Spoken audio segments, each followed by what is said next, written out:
I am Jeff Foxworthy, and welcome to Gamekeeper Podcast. If you want to learn more about farming for wildlife and habitat management, then, buddy, you are in the right place. Join the Gamekeeper crew direct from Mossy Oak Land Enhancement Studio as they discuss the latest wildlife and habitat management practices, news, and, of course, hunting. There's no telling what you'll learn, but I'm going to tell you, I bet it's interesting. Enjoy. We're live in 3, 2, 1. Lanny. Here we are. Once again. Masterclass. But this one, it kind of bubbled up kind of awkwardly. Because you think about a push button call, and you kind of think, well, can you be a master at a push button call? I'm going to tell you, I have seen, I've push buttoned a lot, a little bit, but never to the level that the man to the left of me has. Yeah. So we have sitting at the end of the table, Mr. Bill Sugg, Our one and only who is legendary for his performance with first employee. Calls. Yeah. Okay. Well, we're just concentrating on turkey calls. Okay, my bad. He has been around here a long time. His resume that's is for sure. Long in the tooth, as they say. Then looking over on the couch, if we can shine the spotlight over here, we've got Ronnie Strickland sitting on the couch. The tube master. Cuz, is that a spit cup over there next to you? No, that's for my Diet Mountain Dew. I didn't want to advertise freely. I'm referring to the cup. By the way, we are accepting advertisements. Yes, sir. I've been working on them in Whataburger for decades, and it ain't happening. So. I don't never say never. I think the Whataburger's going to come around for you. They should. They should. I believe so too. They absolutely should. Sooner or later, maybe even Waffle House. Yeah. Ooh. So today we're going to talk about the tube call, which Cuz is a master of the tube call. No doubt. I doubt there's anybody listening that hadn't heard Cuz blow a tube call. People on properties next door get to hear I it. should just say In person. They've heard it in person. They just didn't know it.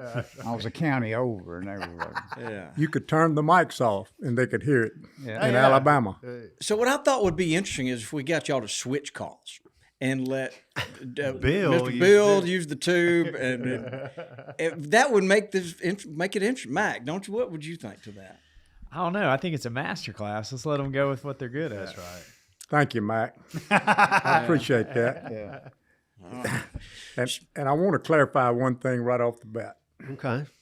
Probably 30 some odd years ago, walked into NWTF. I think it was their 14th annual convention. They just had their 50th, last year? Oh, yeah. The year before. Yeah. So 36 years ago, pretty sure it was in Charleston, South Carolina. I meant to bring it. I actually have the chatterbox call that has a engraving on it that says 14th annual NWTF. That's the first time I ever saw one that actually made a really turkey sound. Yeah. I mean, many of us have seen the push buttons, and you mentioned in your write-up, Bobby, that they're for beginners, but when you know how to use them and are shown how to use them, they make a tremendous, quiet turkey yelp. They sound like cluck a and turkey. purr. Yeah. I think it's a misunderstood but- call. Oh, no doubt about it. But certainly don't consider myself a master. But I do consider our guest today, Mr. David Loftis, who's the original maker of Loftis calls, but of the chatterbox. And all kind of woods, all kind of varieties over the years. I've sort of become addicted to them, just finding one, and it's been fun to watch other people learn and get David's call and give them. But he can tell us why he got started in it, and he has a unique story about, I think it was, David, it was either at that NWTF show or it was one in New Orleans where you first met Toxie. And Bobby, I'm superseding you a little bit, but I want to welcome David to the show, and I appreciate you being with us this morning. Yeah. Thank you, Mr. Bill. There you go. We'd be able to host this thing. Yeah, come on down here every week. Back through the years, when I first started turkey hunting, I used to call with a little piece of slate, and which required two hands, And I don't know how many times I called a turkey up, and there I was, my gun laying crossways across my lap, and I had the striker in one hand and the slate in the other, and it's hard to outdraw a turkey. So a friend of mine named Gary Bell, he was showing me his antique turkey call collection a while back, and he had one in there that was similar to the chatterbox that I have now, but it was rudimentary. It would only cluck. It just had a short stem on it, and it was made by a guy named Claude Leonard from Oak Hill, Alabama. And I said, man, that's exactly what I need. You know, something to finish the turkey off where I can just lay it down, already have a hand on the shotgun, you know. And so I made me one. Well, everybody I knew wanted one like I had. And I ended up making a few and selling them. And then I expanded on them. And now I got them where they'll do about anything. They won't gobble. But it's come a long ways. And I at one time I was selling through distributors, and I was making calls for Big Kirby, Perfection, Paul Butski, and Ray I, to name a few. And they kept me pretty busy. But over the years, I got away from that, and I just fixed me a website. Actually, my grandson fixed it for me. He's a fireman, but he's savvy on this computer stuff, and he made me a website, and it just took off. And now we make the chatterbox, and we make a call called the Crystal Screamer. It's a hot call with a glass surface. It's made out of corian. The chatterbox, you can do about anything you want to with it except gobble on it. I got one in my hand right here, right now. All right. All right. I'm going to do a little soft calling with it, okay? I don't know. Can you hear that? Yes, sir.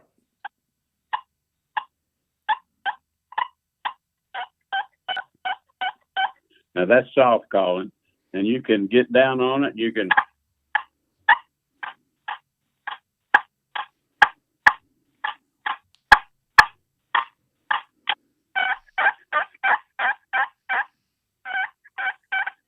And you do that with one finger.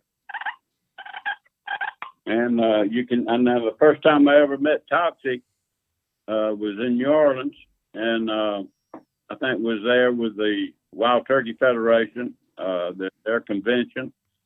And I don't know, maybe Bill was there with him, I don't know.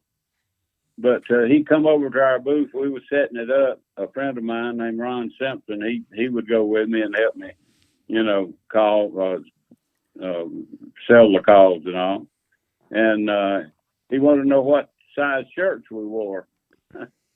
And we told him, and he brought two over there, and he said, I'm going to give you these shirts if you'll wear them during the show. And we agreed. And we really did like the camouflage, because all we was used to was the Army issue stuff, you know. And we was really pleased with him doing that for us and all. But you can take two of them.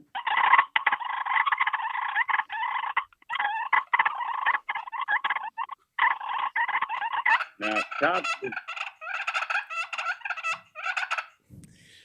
is that an echo? Okay, no, that's Mr. Bill. Let's just hang on, Mr. Bill. You'll have your time, okay? Please. It's like I feel like I'm. Man, If two's like good, four's better, right? that's right. So, like girlfriend? I don't know if I'd have said that. No, if I'd have said that, brother. So, well, Mr. Loftis, let me ask you this: so, are you like holding one in your hand and so you can hold your gun up at the same time? Do you do that, or do you run two calls and then lay them down and pick up your gun, or is there any particular strategy or style to what you're doing? Yeah, I've got one in each hand when I'm doing that. I guess if you was really handy, you could put two in one hand, but I can't do it. I know these people have made calls. They call the Jubilee gobblers or something like that, and they would put 2 pegs in one call, and they really didn't sound that good though.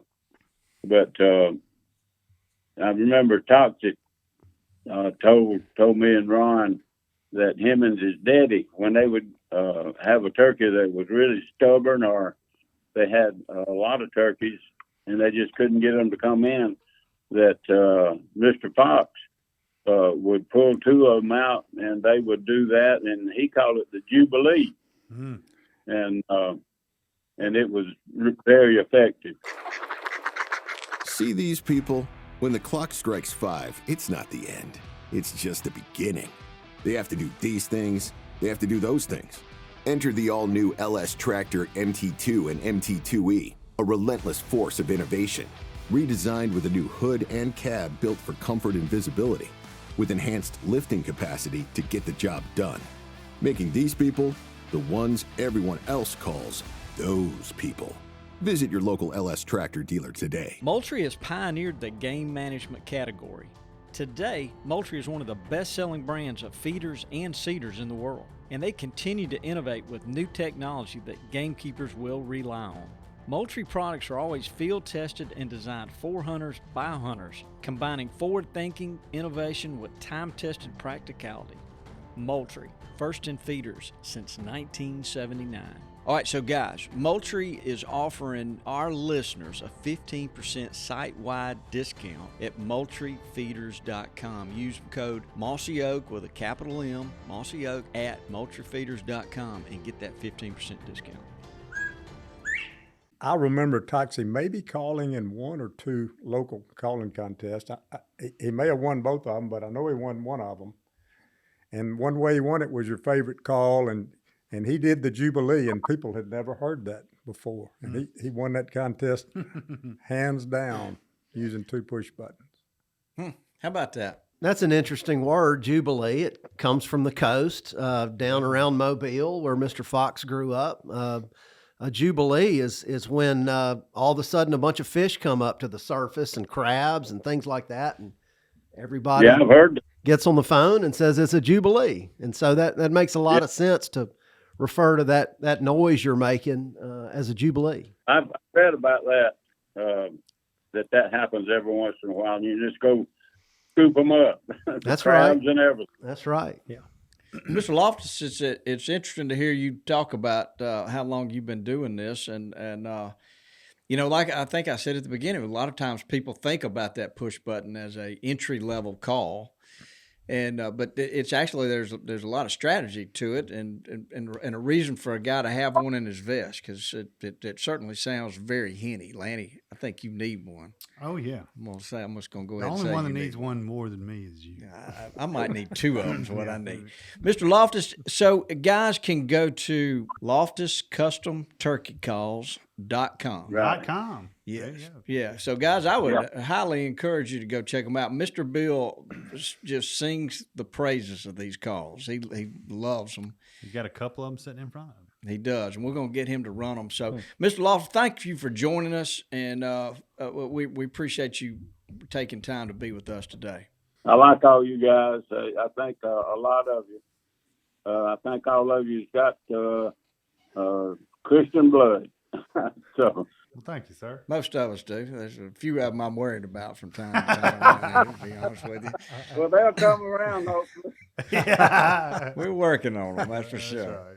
That's right. All right. Well, thank you, sir. Thanks, Mr. Loftis. Yeah, thanks for being here. Thank you, David. Really good to visit with you again. So while we're still on the push buttons, Mr. Bill got all excited there a second ago, picked his up. Mr. Bill, let's hear you run what a typical scenario when you sit down, what you're thinking and what you're doing. Well, so like David said, and again, to me, he is the master, but they can go from soft to loud. But most of the time, I just cluck and then soft. That's a clear yep, and then you can get them to roll over. And I run mine a little bit differently than he does. I don't have the advantage of just doing it with one hand, because to me, you can't get as much, at least I can't, out of the call with just one hand. So you can get them make it turn over on the back end. And then if you want to add a little excitement with it, you can just yelp a little bit. And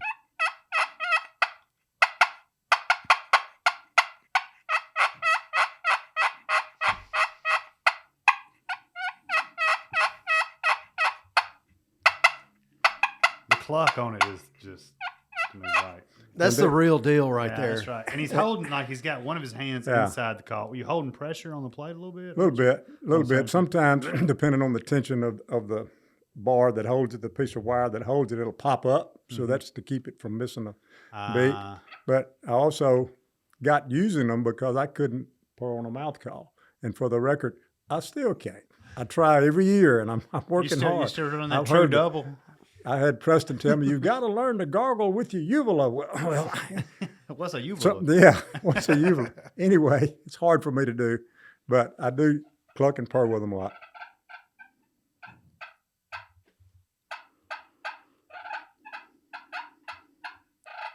So tell me how you maintain that thing. Do you have to sand it, chalk it? What are you doing? It takes frequent chalking. It has the striking post. Once you get it in the right position, you can play with it. On the back, it's got a little screw. It'll tighten it. But I always mark it so I can come back, because if you don't hold it tight, it'll migrate, vibrate, and it'll migrate a little bit and move. So I mark the outline so I can always go back to what I like when I set it. Some cluck better than others, some purr better than others, some yelp better than others.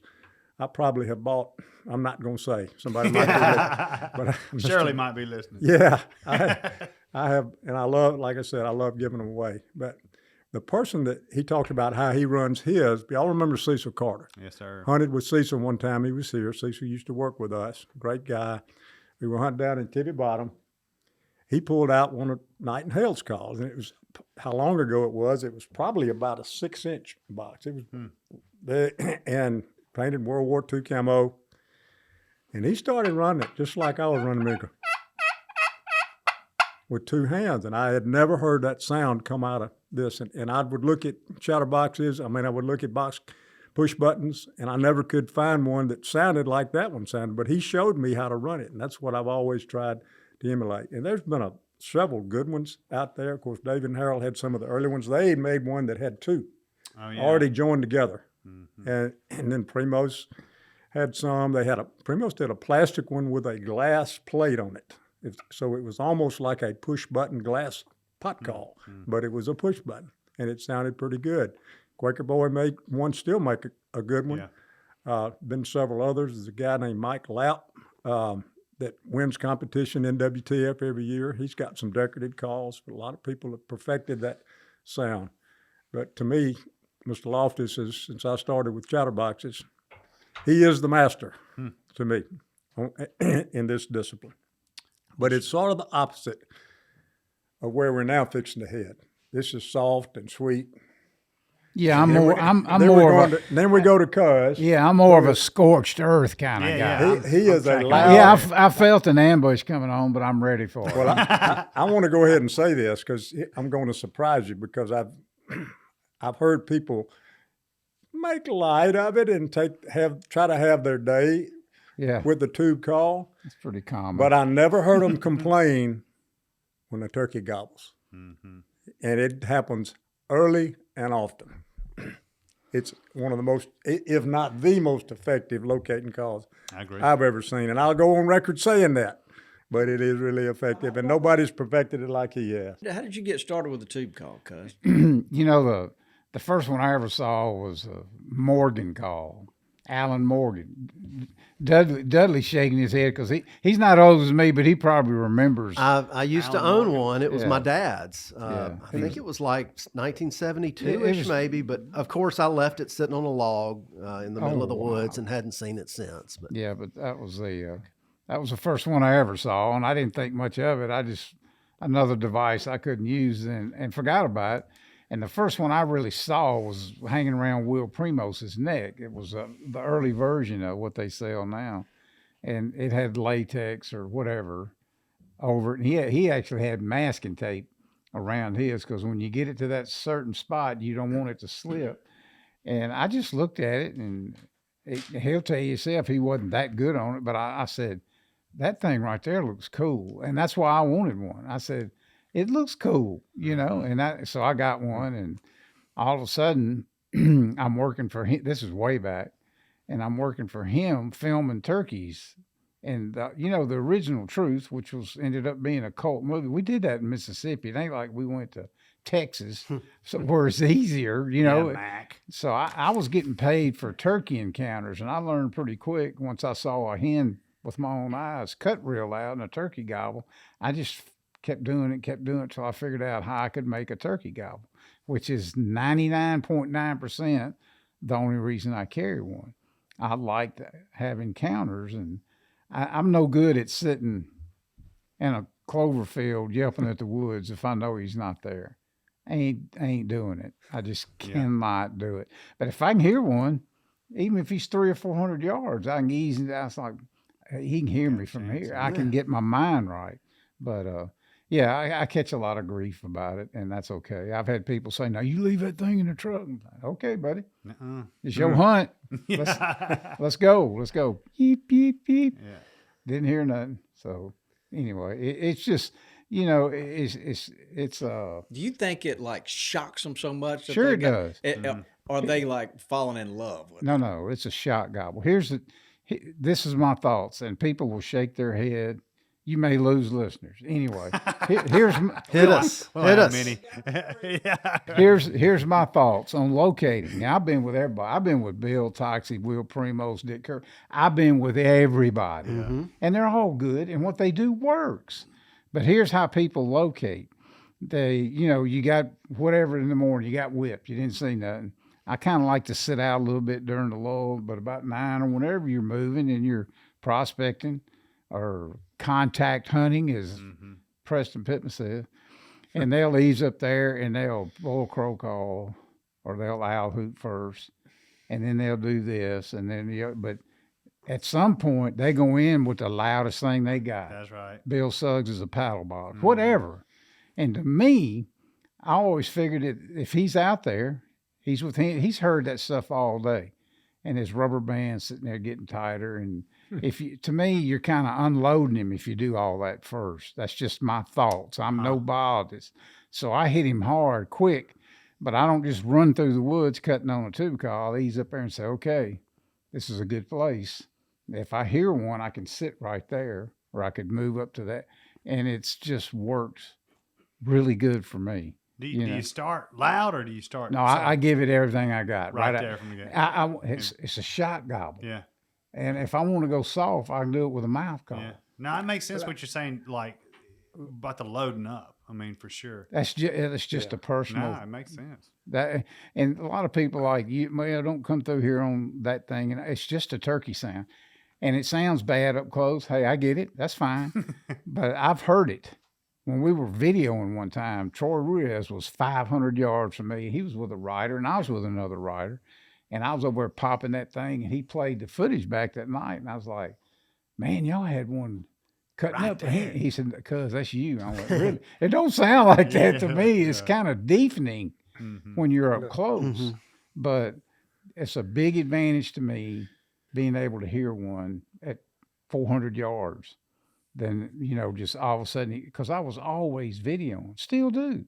And if one just kind of appears while you're sitting there, the chances you getting any kind of good footage are almost zero. So I like to, gobble back at me, and then I can get the camera pointed, doing whatever. But again, it's just what works for me. Well, teach us how to run one. What do we got to start? I have tried to do this. For some reason, this is the most difficult call for everybody in the world.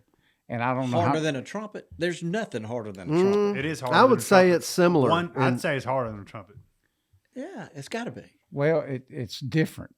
Yeah. I love the way those trumpet wing bones look. I don't personally carry one. I don't get it. It takes so much. I'll get lightheaded trying to do that and almost faint. I was like, I don't get that. Like this again, this is the more of a scorched earth approach. It's really offensive to especially old school turkey hunters. So walk me through. Where you putting your lips? All right, there's 50 different kinds of these. This one, the reason I always like the Primos is because it's got a snap-on reed. The original ones were way different from this. They were made out of silicone. They were actually an elk call. And when I got to doing it so much and selling some, they made them, and then the popularity went away, and they quit. They didn't make these forever. Now they still have. The reason the snap-on reed works good is because it doesn't stretch. It's always the same. Now, they will eventually break. And back when they did silicone reeds, I got every one they had when they quit making them and had them in a plastic bag. And I can remember, and they would bust. I'll bust one of these a week easily because they're pretty thin. And I can remember how much I hoarded those things, and I had them in a pill bottle. And I remember where I was standing when I busted the last one. I said, well, my turkey hunting career is over, but they finally brought it back. But it's basically a cylinder with it's part of the back end of it's solid, and then the reed fits over the top. So there's a tiny little slit in there right there. And I put my top lip over the completely top of that thing and put my bottom lip right under it. It's basically like you got a mouth call and you turned it upside down. That's what I tell people all the time. It's the same facing down. Facing down, like that. And instead of using your tongue to apply pressure, I use my lip. That bottom lip makes it tight and loose and tight and loose. But it takes a lot of practice. And when Will Primos teaches somebody how to use a mouth call, he'll have them pressing that tongue up going, hee, and then let it off, And all you got to do then is figure out how to make both of those notes go fast. Same way with this thing. I very seldom use it to yelp. I don't know that I've ever yelped up a turkey with this. Just straight cutting. Straight cutting and I can yelp on it. I can do anything on it. I can do you can gobble on it. Gobble sounds good on it. Goose, coyote. Yeah. But Makes a good here's gobble what yelp. I'm gonna turn away from the microphone. You may want to take your heads off, and I'm gonna show you what I do. Turn them down, Rich. Take your headphones off. If I walked up to a spot and I'm gonna see if I can make one gobble. This is what I'm gonna do. And I'm telling you, just a short and sweet, that's it. Loud, hard cut. And if he don't gobble at it immediately, he ain't gonna. I'm telling you, I've done it for however many years, 40 years. If he's gonna gobble, it's gonna be a shot gobble, and it's usually inside that sound. That's why I love having somebody stand 10 feet away. A lot of times it's hard for me to hear it, but it's 1,000% a shock. Now, you may could do the same thing with an air horn or a gun or whatever it is, but to me, it's. You ever do it before daylight? No. So after you do that and nothing gobbles, you just turn around to whoever you're with and say, "Let's go." Yeah, we need to go somewhere else. It'll cover a lot of ground on the right day with the humidity right. I don't know how far you can hear it, but it's a long way, and it's. If they don't gobble at it the first time, I hear people all the time say, "Hit it again." Okay, you want to hear it, but he ain't gonna gobble. If he's gonna gobble, it's on that first note. It's on that first note. Soon as I don't know if it's the pitch or the frequency or just the volume or whatever it is, and that's all I use it for. I have heard you cut on it really well, and heard them gobble at that. Cut on it one time. It's all a longer cut.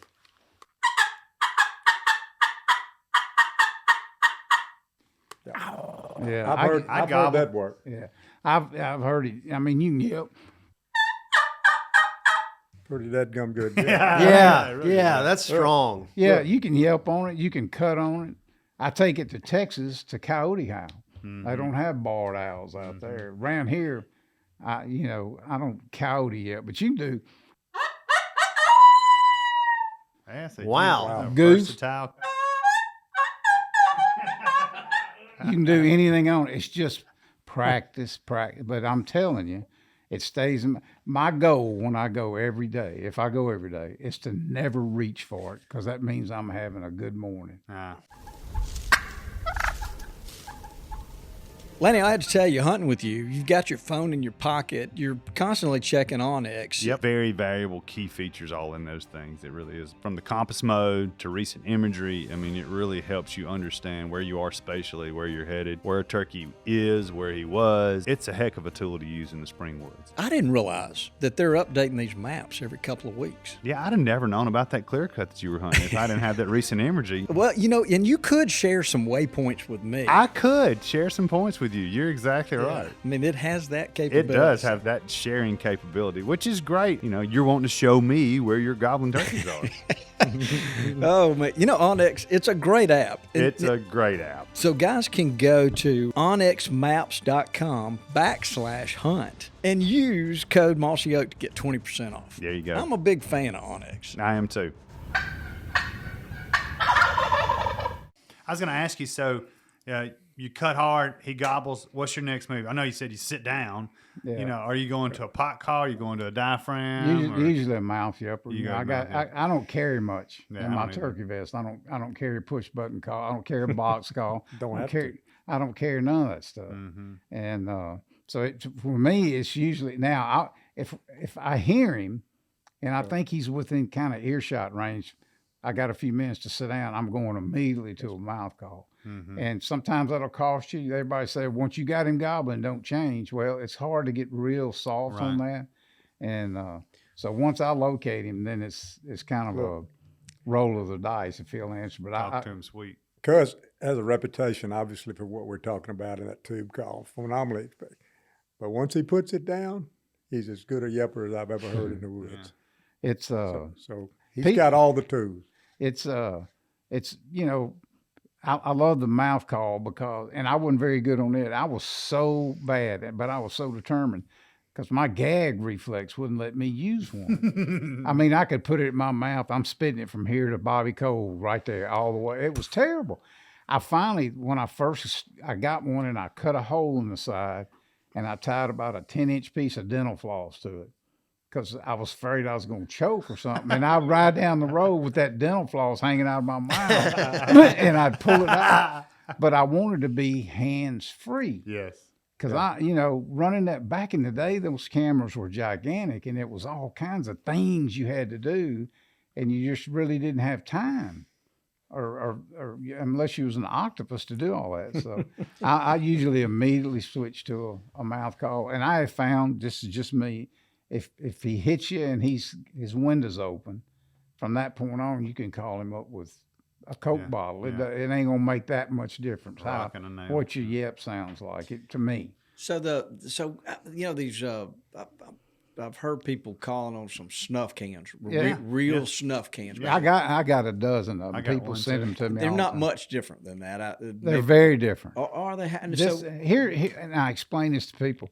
Harold Knight's got a great one right now. They make a tube call. It's littler than this, and it's just completely hollow. Imagine a 1-inch piece of PVC, and you cut 2 inches out of it. It's a hole on both ends, and they just stretch and of course, it looks better. It's designed, and they just stretch the latex over half, and he can do it with just like that. This one's got a hard piece of plastic. Yeah, it's got a half moon of plastic. It's got a half moon, and I need that.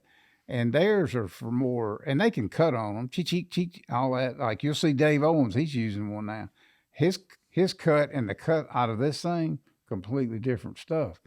And theirs may sound a little more henny. Up close sounds a little more turkey, but this is like I say that's a specialized tool. That is a specialized tool, good for one thing. Yeah, the pill bottle ones, a lot of, and the wood cylinders and stuff like that. A lot of them use what's called dental dam, which is a square of latex or whatever. Yep. And then you put a O-ring or a rubber band or even tape around it. Hard to be consistent with that, and they can be great. And some people like to hang them around the neck because they're hard to use. Look at I can use a tube call. I get that. That is not why I use this. Matter of fact, when I'm not using it, it's inside of my vest in a pocket for a couple of reasons. You get tired of explaining to people what it is.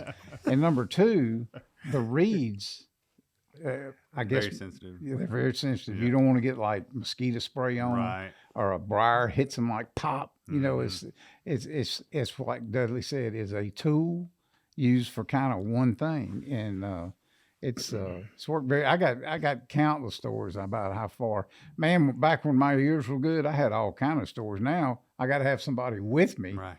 Because Mr. Kelly said you can make turkeys gobble further than you want to go to, but you got to be able to hear them. Now I can hear better now with my tetras, but I got stories back in the day. It's like it's crazy how far they can hear because it's just a turkey sound. Mm-hmm. It ain't a magic call. It's not a magic bullet.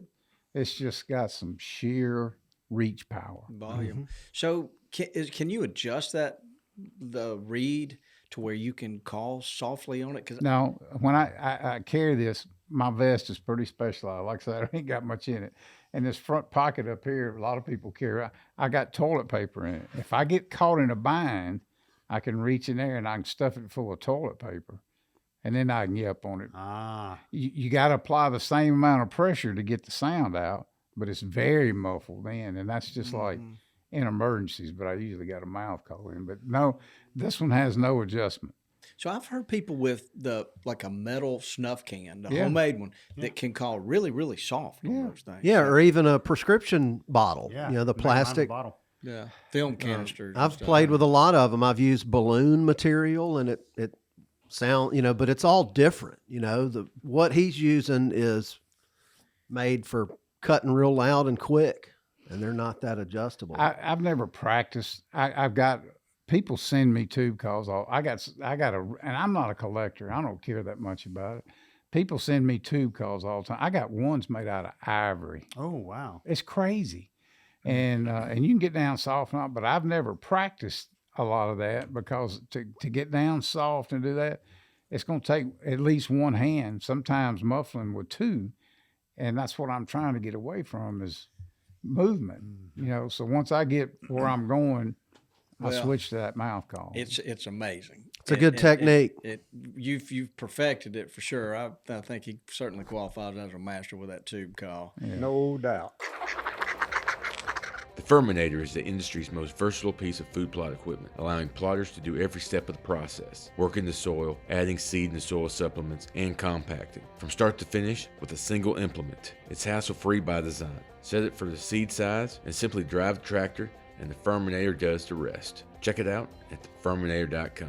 Hey guys, Dudley from Gamekeepers here. I want to tell you about the all-new Gunner Dog Bowl. It's designed for home and built for travel. It's customizable, leak-resistant, light on weight, solid on durability, and rust-proof. Like other Gunner products, they're made in Nashville and designed for everywhere. Nosler is known for their bullets, and now they're making suppressors. Nosler suppressors are made for hunting. Adding a Nosler suppressor to your rifle will make you a quieter, more accurate, and more effective hunter. Protect your hearing and disturb less game with a Nosler suppressor. The time to hunt quiet is now. Learn more at nosler.com. What are we not asking, Lanny? I was going to talk to you a little bit about your mouth calls. Mr. Bill, I don't know if you still do, but you're one of the guys that blew a stacked call, a true double. Do you still yelp on true doubles? I do. But I'm also really trying to get better at the V-cuts. Gotcha. For all the reason that Cuz mentioned. They're just so much more versatile. Mm-hmm. So I'm really trying to change that, but I still blow on double reeds, different type. Bill's earring has one I've blown for years. And it was a stacked reed, though, so it's a stacked two reed. frames stacked on each other. That's right. Mm-hmm. And I would use it in conjunction with that and cut on this and cut on that and so forth. Yeah. And you're trying to or learn to blow a trumpet, am I understand? I am. How's that going? I just like, y'all have all. It's just fun to experiment with all the different ways of doing it. Y'all always kidded me over the years about having a sporting goods store in my turkey vest. Yeah. Well, I just like trying different calls and trying different ones. Now, I have not been brave enough to try what Cuz does yet, but well, you do similar to what he does with a paddle box. I mean, I do. Yeah. But he makes a great point about all the stuff running up to it, and really all you're trying to do is that makes complete sense to me. Going to change my technique a little bit because you can cut on that paddle box right off the bat, and you've heard a lot really good mouth call. toxin, obviously, and others, they'll cut first. Mm-hmm. They won't try to yep. They'll just pop, pop, pop, pop, pop. Yeah. And he's right. If you catch him in the right mood, you're going to shock him into gobbling with that. Mm-hmm. I use a crow call a lot to do that rather than that, and that's way more effective in a lot of cases. I'll tell you this, and all I have is my personal record. But if this tube call, cutting, pow, pow, if that's the only thing that he will gobble to, your odds of calling him in are 1 in 10. Mm-hmm. I'm just telling you, that's the way it works, and it's always been like that, and that's the downside of shot gobbling. That doesn't mean he's coming in just because you heard him. Now, that's not 100% true in the afternoon, but I'm talking about that, I don't use it at daylight, but anytime before lunch while you're moving around, if that's the only thing he'll gobble at, he probably ain't coming. He's with hens and moving around. Then it comes to where you go sit down and all that. But I've just always been better if I know he's there. Oh yeah, no, that helps with the confidence. Confidence is a killer. If you've sat there for an hour and can't do it. Can't. The older I get, the better I am at that for a couple of reasons. Number one is the little turkey seats. Yeah. I don't know if y'all ain't using one of them, you missing the boat. And I put a shotgun sling on mine, and it's just part of the gear now. I lighten everything else up.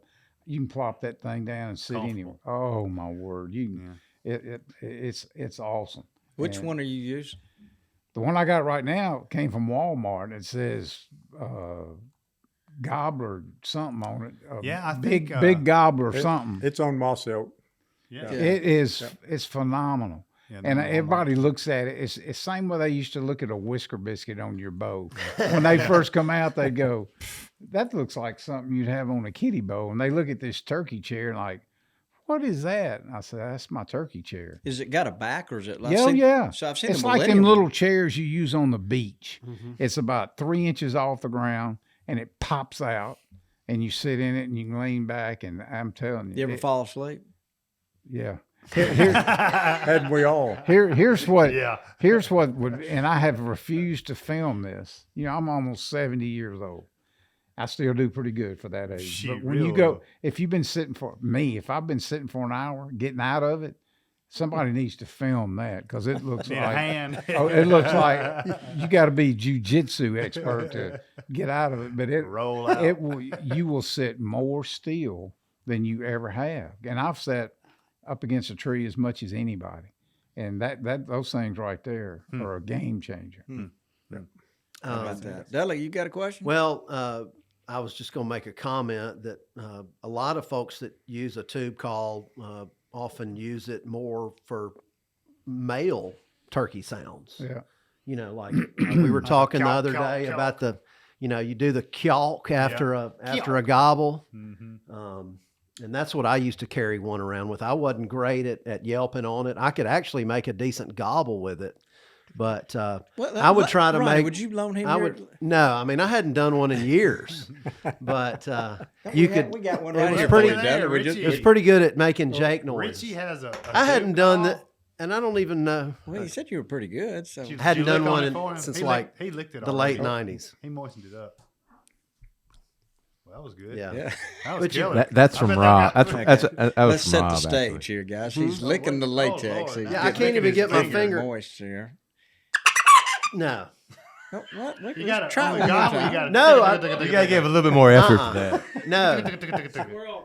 I used a specific one, and the latex is weird on that, and the hole is too small. So I know you're trying to set me up for failure, Bob. No, they wouldn't do that. Yeah. Lord have mercy. I don't gobble on mine. I do if like sometimes, depending on what you're hearing and seeing, I might do a fight and purr. Yeah. I've always found that to be a little more successful than a gobble. I'm pretty scared to gobble at them. Mm-hmm. It just seems like that's never worked for me. And I know somebody's going to chime in and say, I caught the biggest turkey ever gobbled. Gobbled him up. It ain't never worked for me. Mm-hmm.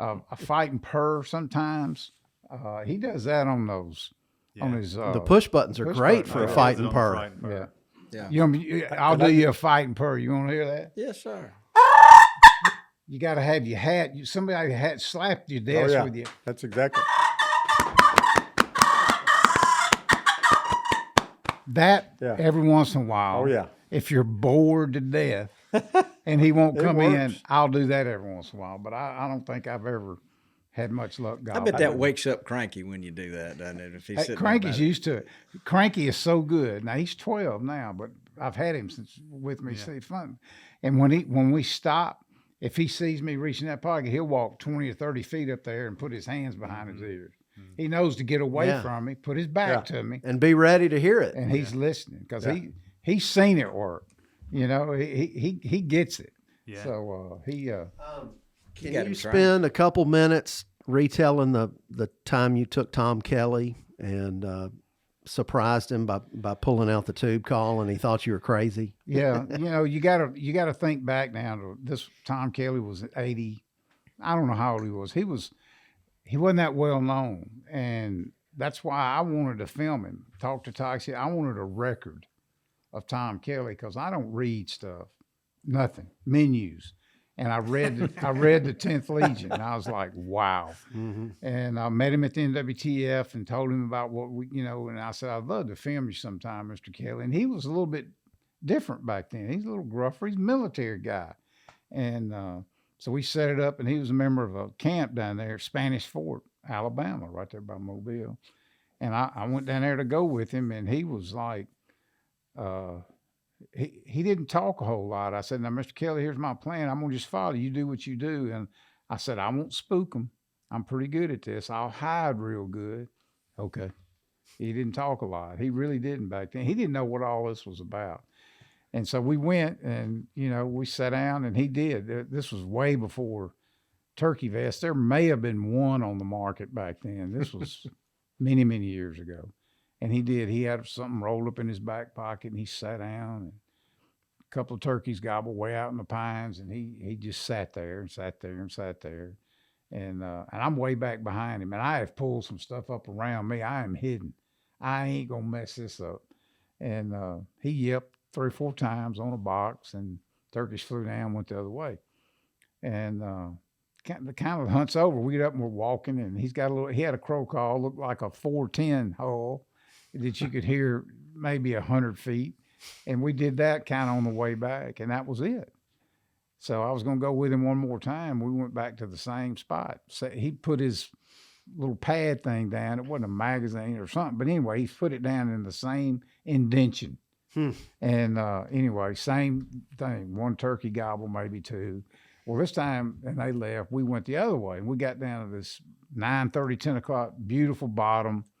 It's a lot of pine and stuff, but this was like a stream side management zone. There was a little creek, no wind, and he blows his crow call, and he turns around to walk off. I said, and I ain't got nothing with me, camera gear, and I did have my tube call underneath my T-shirt. And I said, Mr. Kelly, what? I said, would you mind if I call one time? I don't give a that. So I didn't think he was even listening. So I eased, and I'm looking down that beautiful creek bottom, and I give it one of these. And boy, his head snapped around like that. And he never even looked toward I have it around my neck, and he grabs it and pulls me to him, and he's looking at all sides. He said, why ain't you been tooting on that damn thing the whole time? Which gave me a lot of relief, because I was like, and we eased down there, didn't kill the turkey, he shut up or something. But after that, he got very conversational, and he'd never been exposed to anything like that or talked about. He didn't know what cutting and running was and all that, and he was kind of fascinated by it. And we took him to Portland Landing, and that's how I found the turkeys with it and kept them gobbling, and we moved 3 or 4 times, and he was just he got the biggest kick out of it. And then Toxie and I took him to Texas, and I took him to North Dakota. He got Miriam and a Rio, and just that, to me, that was a priceless time. But it proved to me again the difference in a turkey hunter and a turkey killer. If you just like, I give the analogy all the time, going with Eddie Briggs, who was our lieutenant governor. He's a turkey killer. He'd never been around this thing. It was the same thing. When you go with somebody that's know's good, it's awkward. who's going to hoot. Yeah. Who's gonna call? Yeah, well, it's so I'm going with Eddie Briggs, who I learned was a turkey killer. Anyway, he's doing his thing, and at some point I pulled the tube call out and made a turkey gobble. And of course he's got lots of spots, so it wasn't no big deal. Again, he's got it in his hand now, and he's wanting to know. He forgot the turkey gobble. He wants to know everything about it. How can he use it? What do you do? Where do you buy it? It's because he wants that in his bag. Mm-hmm. That's a turkey killer. He don't matter who made the turkey gobble. It's like, how'd that happen? And that was Tom Kelly's deal. He's like, what is that? What'd you do with it? Because you got to understand, and I missed that decade, although I'm much older than anybody in this room. When Mr. Kelly was doing it, nobody was doing it. Him and Fox, it's like nobody told you nothing. That's right. There wasn't YouTube and social media. He was figuring that stuff out. So to see something as radical as that. Yeah, he had a light bulb moment for sure. Exactly. But it was priceless, and I was grateful I was there to see it. That's awesome. I appreciate that, cuz you just took 5 years off my life. Yeah. I'm younger than you. I tell you, Mr. Bill, I would love for you, if we don't have another question, to close us out with a rendition of your Jubilee. Yeah, that was really good. So just so we can set the stage for everybody, this is Mr. Bill Sugg. He's trying to get all this stuff organized. He's putting stuff in pockets and pulling stuff out, and I guess he needs his glasses to be able to do he's putting a mouth collar in too. He's got it. Hey, while he's doing that, getting it all ready, I got to tell you a funny story. We do the veterans hunt in Florida every year, 15 years. Same 4 or 5 guys, me, Bubba, Keith Kelly, and them. We went down this year, and when we got settled, Bubba and I went to Walmart to get supplies. We have to buy a bottle of water, snacks, because the food guy and Bubba rolls his card up there, and I'm going to put it on the counter to pay for it. And the first 2 things I grabbed, one was a package of batteries for our hearing aids, and the other was a can of Metamucil. And I said, we are way too old to be doing this. I just laugh every time I think about that. Good. It's just part of your tool chest. That's it. Grab yours, cuz, and chime in there, and we'll do it together. No, They're you do. your clucking purrs. Hey, the Jubilee is sweet, sexy music. Mine is scorched earth stuff. It don't match that well.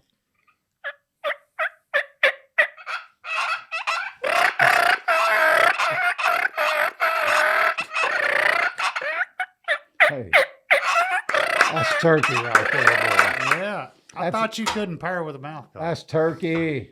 You lying. He's working on it. Yeah, man, that's a different kind of purr. That's an aggravating purr. Hey, he comes from a different line.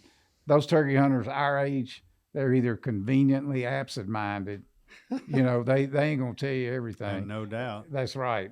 Mum's the word. Well, kill more turkeys being quiet. That's right. To me, the ethical code of a turkey hunter is you don't lie. You just do not lie. You can't lie. Don't talk. That does not mean that you have to tell it. Oh, yeah. You just, what'd you hear? Well, did you hear a turkey? Yeah, I think I did one time, way off. Maybe. Yeah. Had a guy call me this morning. Did you hear any? Nope. I ain't heard a thing. I was in my office at 6 a.m., but I didn't tell him that. Right. I was just like, no, ain't nothing happening down there in the bottom. I didn't hear a thing. That's right. And that was the truth. I tell you what, we enjoyed having you in here. Enjoyed listening to y'all call, Mr. Bill, cuz y'all what interesting people you guys are. We appreciate all that y'all do every day, and for Mossy Oak. Here we go. Well, Mike, you got anything to add? I'm good, sir. What did you learn today, Mike? I learned a lot. I learned that find your lane. Find your call that works for you. Just because everybody else is doing something doesn't mean you have to do it. I mean, whether it be a push button, a trumpet, or tube call, a box call, slate call. I mean, they all can kill turkeys. That's right. As long as you're good at them. Yeah, that's right. It's all about confidence. There ain't no magic pill. No. I think I learned Mr. Bill wants to be a podcast host. Oh, Have you seen him down there? Yeah. I pale in comparison to you 3 gentlemen. It's him. Yeah, him. I think he wants to do this. Yeah. All right, guys, we've had a lot of fun. We Yeah. sure appreciate y'all coming down here. Why don't you say goodbye, Dudley? Goodbye, Dudley. Get us out of here, Richie. Thanks for tuning in to this week's episode of the Gamekeeper Podcast, and be sure to tune in again. Subscribe to Gamekeeper Farming for Wildlife magazine and don't miss the Mossy Oak Properties Fistful of Dirt podcast with my good buddy, Ronnie Cuz Strickland.